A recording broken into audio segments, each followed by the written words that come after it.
Mayroon bang tao na nagsimula sa wala, nanginginig sa takot, at naging isang makina sa loob ng ring?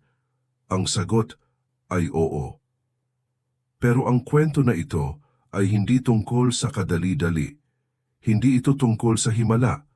Ito ay tungkol sa dugong bumukal, sa hirap ng hininga, at sa mga oras na muntik ng sumuko ang isang tao. Eman Pacquiao. Ang pangalang iyan ay maaaring hindi mo pa naririnig noon, pero sa loob ng ilang laban, ito ay naging simbolo ng determinasyon na walang katulad. Alam mo ba kung paano nagsimula ang lahat? Sa isang laban na walang kaluwalhatian, walang milyon-milyong manonood, walang mga kamera ng international media, tanging isang binatang puno ng pangarap at takot na halos pareho ang bigat. Noong gabing iyon, hindi niya alam kung manalo siya o matatalo. Ang alam niya lang ay kailangan niyang lumaban, at doon nagsimula ang lahat. Ang unang laban bilang propesyonal ay hindi katulad ng mga pinapanood mo sa telebisyon. Walang dramatic music, walang slow-motion replays. Ang totoo, ito ay isang eksena ng pagdurusa at pag-aaral. Nang umakyat si Eman sa ring noong gabing iyon, ang kanyang mga kamay ay nanginginig. Hindi dahil sa lamig ng paligid, hindi dahil sa ingay ng kaunting tao sa venue, kundi dahil sa presyon na bumabalot sa kanyang dibdib. Ito ang totoo niyang unang subok, hindi sa gym, hindi sa sparring, kundi sa harap ng isang tunay na kaaway na may plano ring manalo at may mga pangarap din na kasing laki ng sa kanya. Ang kalaban niya ay mas may karanasan, hindi sikat, pero kilala sa lokal na boxing circuit bilang isang tough fighter na mahirap talunin. Ang estilo niya, depensibo, mahirap basagin. At ang layunin, dalhin ang laban hanggang sa dulo at manalo sa puntos. Simple pero epektibo.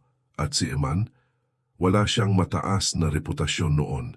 Wala siyang napatunayang bagay. Siya ay isang blank canvas, isang taong nagsisimula palang maglakbay sa mundo ng propesyonal na boxing. Sa loob ng ring, ang lahat ay iba. Ang bawat segundo ay tila umaabot ng ilang minuto. Ang bawat galaw ay may kaakibat na takot. Takot na may hindi nakita, takot na may tamang suntok na darating bigla. Pero habang tumatagal ang laban, dahan-dahan niyang natutunan kung paano huminga sa gitna ng gulo. Natutunan niyang basahin ang galaw ng kalaban. Hindi pa perpekto, marami pang pagkakamali. Pero unti-unti, ang nervousness ay nagiging focus, ang takot ay nagiging strategy. Kontrolado ang bawat hakbang, taimtim ang bawat suntok. Walang pagmamadali, walang desperasyon. Ang mga round ay lumilipas, ang kalaban ay matibay pa rin. Walang napakagandang opening. Pero si Eman, kahit pagod na pagod, hindi tumigil sa paggalaw. Hindi tumigil sa pag-iisip. At nang dumating ang huling round, alam niyang dapat niyang tapusin ito ng malakas. Hindi siya nag-iisa sa laban na iyon. Kasama niya ang kanyang coach na palaging sumisigaw mula sa gilid. Kasama niya ang mga taong nagtiwala sa kanya kahit wala pang napatunayan. At kasama niya ang sarili niyang boses na patuloy na nagsasabing, "Kaya mo ito."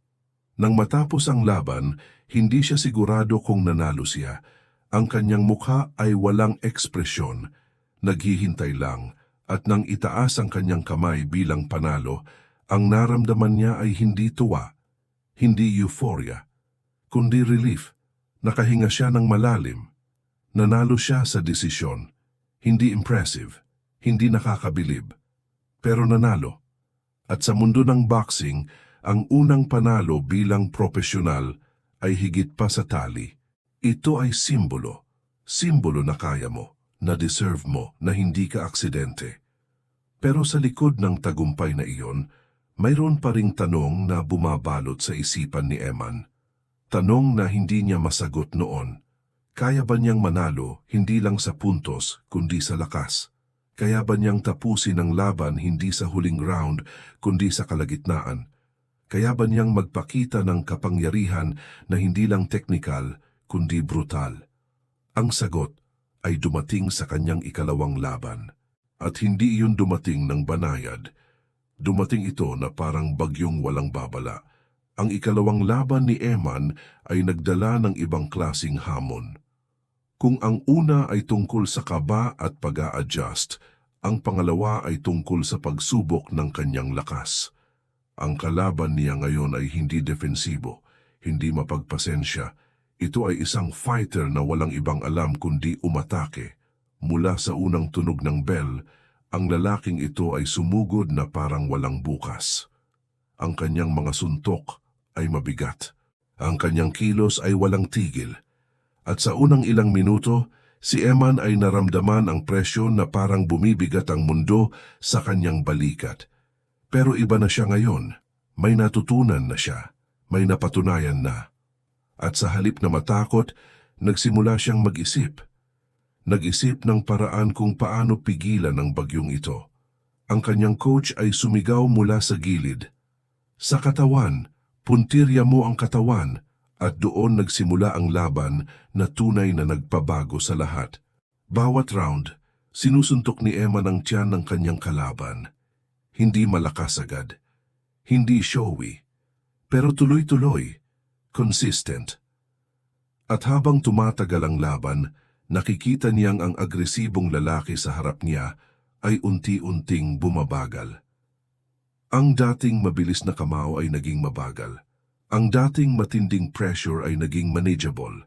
At nang dumating ang ika-6 na round, nakita ni Eman ang opening.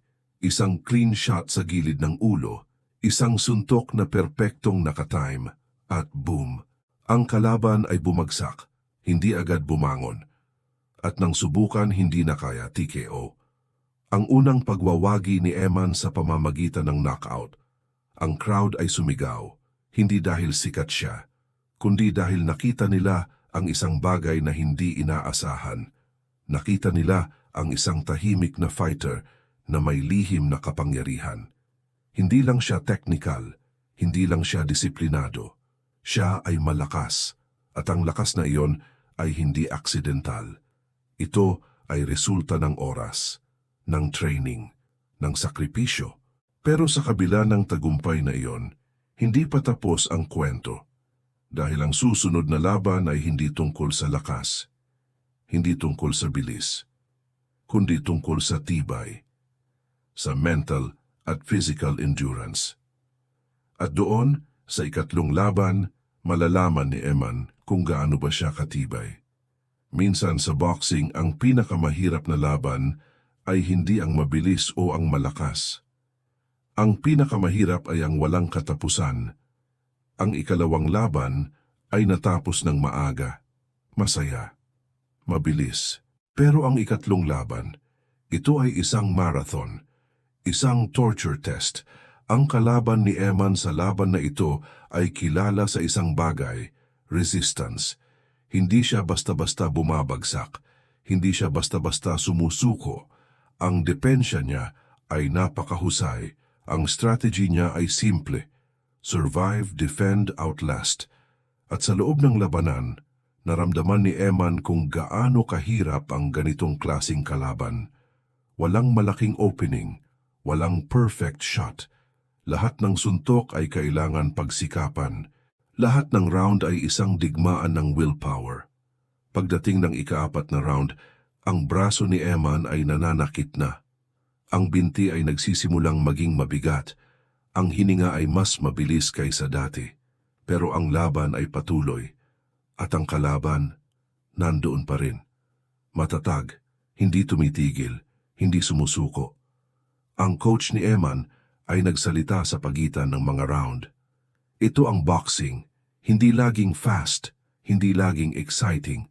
Minsan, kailangan mong manalo inch by inch. At iyon ang ginawa ni Eman. Inch by inch, round by round, walang shortcuts, walang magic punch. Tanging disiplina at determinasyon. Nang dumating ang huling round, alam niyang nangunguna siya sa puntos. Pero alam din niyang hindi pa tapos. Ang kalaban ay desperado na. Susubukan niya ang lahat para makakuha ng knockout. At doon sa huling 3 minuto, Nagsimula ang tunay na laban, hindi sa katawan, kundi sa isipan. Kaya ba ni Eman na manatiling focus kahit pagod na pagod na? Kaya ba niyang kontrolin ang sarili kahit gusto na niyang tapusin ito ng mabilis? Kaya ba niyang magtiwala sa proseso kahit nag-aalangan na siya? Ang sagot ay, oo. Nang tumunog ang huling bell, walang dramatic knockout, walang highlight reel moment, pero nanalo siya. Nanalo siya dahil hindi siya sumuko, dahil pinili niyang manatiling matibay kahit ang lahat ay nagiging mahirap. At ang aral na iyon ang magiging foundation ng lahat ng susunod pa. Pero ang tanong ngayon ay simple, nag-evolve ba siya? O nanatili lang siyang survival mode fighter? Ang ikaapat na laban ay magbibigay ng sagot. At ang sagot na iyon ay magbabago ng lahat. Dahil dito makikita ng mundo hindi lang ang tibay ni Eman, kundi ang katalinuhan, ang galing, ang kakayahang mag-adapt at kontrolin ng laban mula simula hanggang dulo. Ito na ang yugto kung saan magiging halata na siya ay hindi na simpleng fighter. Siya ay nag-evolve na. At ang evolusyon na iyon ay magsisimula sa paraan ng kanyang paggalaw sa loob ng ring. Ang ikaapat na laban ay iba. Mula pa lang sa simula, kitang-kita na may pagbabago kay Eman. Ang dating kaba ay nawala na. Ang dati-rating nervousness ay napalitan ng kalmadong aura. Nang pumasok siya sa ring, ang kanyang mukha ay walang emosyon. Poker face. Pero sa likod ng kalmadong iyon ay isang utak na nag-a-analyze na. Nag-o-observe na. Ang kalaban niya ngayon ay aggressive, tulad ng ikalawang kalaban niya. Pero may pagkakaiba. Ang lalaking ito ay mas reckless, mas desperate. At sa boxing, ang desperasyon ay madalas na kahinaan. Sa unang round pa lang pinatunayang tama si Eman. Ang kalaban ay sumugod ng walang plano. Sinubukan niyang tapusin agad ang laban. Pero si Eman, ginalaw lang niya ang ulo. Umiwas, umatras ng kaunti, at nag-antay. Nag-antay ng tamang timing, at nang dumating iyon siya ay kumilos. Isang kombinasyon na walang sayang, jab, cross, hook, lahat ay tumama, lahat ay calculated. At ang kalaban? Nalito. Hindi niya alam kung paano haharapin ang bagong Eman na ito. Ang laban ay tumagal ng ilang round pa. Pero ang dominasyon ay halata na. Ang footwork ni Eman ay mas ganda. Ang spacing ay mas perpekto. Ang timing ay parang clockwork. Ito ay hindi na ang tahimik na fighter na kinakabahan pa noong una. Ito ay isang fighter na alam na kung ano ang ginagawa niya. Isang fighter na may sariling estilo, sariling identidad. At nang dumating ang ikapitong round, ang referee ay tumigil na. Hindi na safe para sa kalaban. Walang saysay na ipagpatuloy. Si Eman ay nanalo. Nanalo ng malaki, nanalo ng malinaw. At sa gabing iyon, nag-iba ang tingin ng mga tao sa kanya. Hindi na siya ang underdog na walang pangalan. Siya na ngayon ay isang threat, isang competitor na dapat seryosohin. Pero ang tunay na pagsubok ay hindi pa dumarating. Dahil ang susunod na laban ay hindi tungkol sa dominasyon, hindi tungkol sa galing, kundi tungkol sa survival, sa abilidad na manalo kahit ang kalaban ay kasing galing mo. Kahit ang laban ay walang siguradong resulta. Ang ikalimang laban ay ang pinaka-balanced, ang pinaka-close, ang pinakamahirap. Kung ang nakaraan ay tungkol sa pag-dominate, ang laban na ito ay tungkol sa pag-adjust. Ang kalaban ni Eman ngayon ay hindi basta-basta. Ito ay isang technical fighter, matalino. May sariling strategy, at sa unang round pa lang naramdaman ni Eman na ito ay hindi magiging madali. Bawat galaw niya ay may counter, bawat atake ay may depensya. Walang malaking opening, walang easy win. Ito ay chess match. Isang laban na hindi lang pisikal kundi mental. At habang tumatagal ang laban, lalong tumitindi ang pressure. hindi dahil natatalo siya, kundi dahil alam niyang isang pagkakamali lang ay maaring magpabago ng lahat. Isang suntok na hindi niya nakita ay maaring tapusin ang laban. Isang round na hindi niya kinontrol ay maaring magpababa sa kanya sa puntos. At doon, sa gitna ng tensyon na iyon, kailangan niyang manatiling calm. Kailangan niyang mag-isip. Kailangan niyang magtiwala. Ang kanyang coach ay palaging nag-remind, huwag mag-panic, stick to the plan, trust yourself. At iyon ang ginawa ni Eman. Kahit ang kalaban ay matalino, siya ay nag-adapt. Ginawa niyang mas mabilis ang footwork. Binago niya ang angles. Nag-experiment ng iba't ibang combinations at unti-unti nakuha niya ang rhythm. Hindi dominante, hindi overwhelming, pero enough. Enough para manguna sa puntos. Enough para kontrolin ang laban. Nang matapos ang huling round, ang lahat ay naghihintay. Ang desisyon ay magiging close, walang sigurado. At nang itaas ang kamay ni Eman, ang relief ay halatang halata sa kanyang mukha. Nanalo siya, pero hindi ng malaki. Split decision. At ang ibig sabihin noon, alam ng mga judges na mahirap ang laban. Alam nilang hindi ito overwhelming. Pero sa huli, si Eman pa rin ang mas nangibabaw. At ang tagumpay na iyon ay mas mahalaga kaysa sa iba. Dahil ito ay patunay na kaya niyang manalo kahit mahirap, kahit walang garantiya, kahit ang takot ay naroon. Pero ang mundo ng boxing ay hindi tumitigil. At ang susunod na laban ay hindi tungkol sa technique, kundi sa physical war, sa tibay ng katawan, sa abilidad na manatiling nakatayo kahit ang katawan ay umiiyak na. At doon, sa ika-6 na laban, malalaman ni Eman kung gaano ba siya katapang. Dahil ang laban na ito ay hindi lang sa ring, kundi sa loob ng kanyang sarili. Mayroong mga laban na hindi mo makakalimutan. Hindi dahil nanalo ka ng malinaw, hindi dahil nag-dominate ka, kundi dahil naramdaman mo ang tunay na sakit, ang tunay na pagod, ang tunay na dusa. Ang ika-6 na laban ni Eman ay isa sa mga iyon. Ang kalaban niya ay kilala sa isang bagay, brute force. Hindi siya matalino, hindi siya technical, pero siya ay malakas, napakalakas.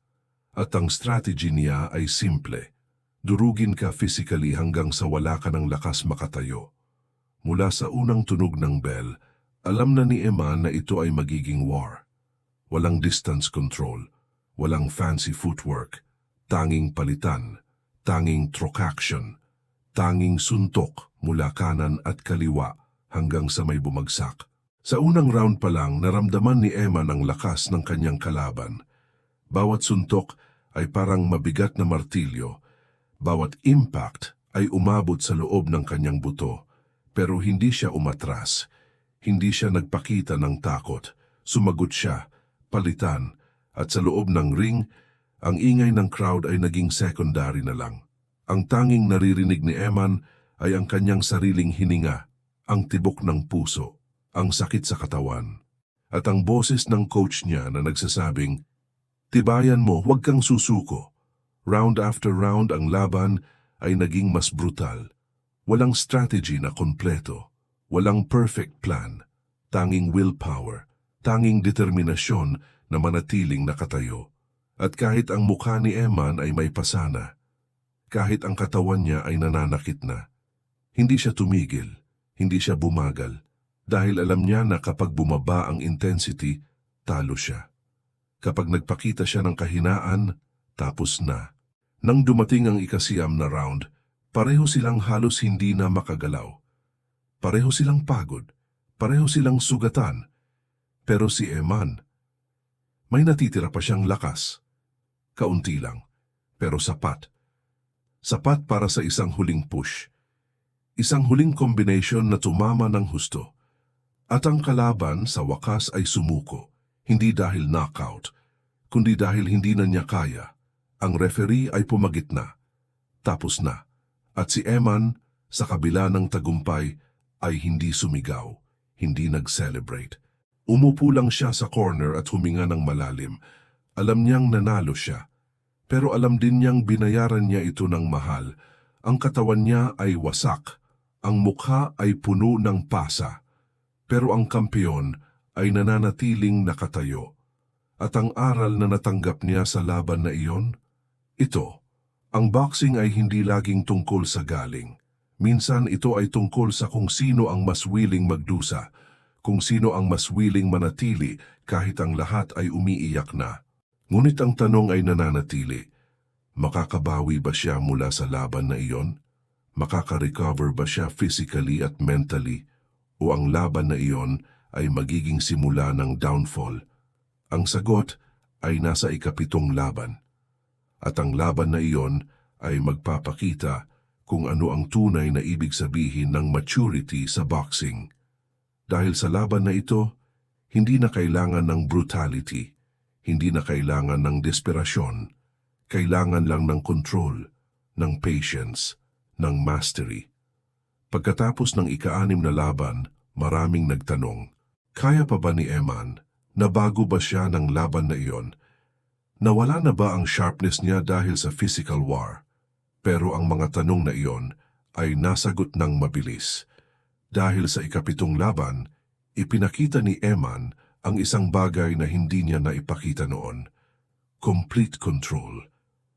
Ito ay hindi na ang fighter na nanginginig sa debut, hindi na ang fighter na umaasa lang sa lakas.